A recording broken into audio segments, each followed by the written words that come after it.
അസ്സലാമു അലൈക്കും വറഹ്മത്തുള്ളാഹി തആല വബറകാതുഹു. ബിസ്മില്ലാഹി വൽഹംദുലില്ലാഹ്. അല്ലാഹുമ്മ സ്വല്ലി അലാ സയ്യിദിനാ മുഹമ്മദ് വഅലാ ആലി സയ്യിദിനാ മുഹമ്മദ്. മുലയൂട്ടുന്നവൾ നോമ്പ് ഒഴിവാക്കുന്നതിൻ്റെ വിധിയെന്ത്? നോമ്പെടുക്കുന്നത് മൂലം തനിക്കോ കുട്ടിക്കോ പ്രയാസമുണ്ടാകുമെന്ന് കണ്ടാൽ നോമ്പ് ഒഴിവാക്കാവുന്നതാണ്.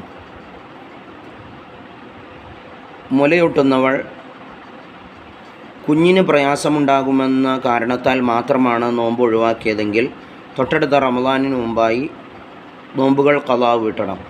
ഇതിന് പുറമെ നഷ്ടപ്പെട്ട ഓരോ നോമ്പിനും ഒരു മുദ്ദ് നാട്ടിലെ മുഖ്യ ഭക്ഷ്യധാന്യം ദാനം ചെയ്യൽ നിർബന്ധമാണ്.